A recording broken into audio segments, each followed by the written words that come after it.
is for dual piston caliper. This is single piston. For this one, it looks like you still have to assemble it.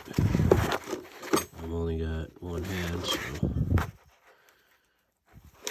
I guess I'll do another video on how to assemble it. It looks pretty straightforward.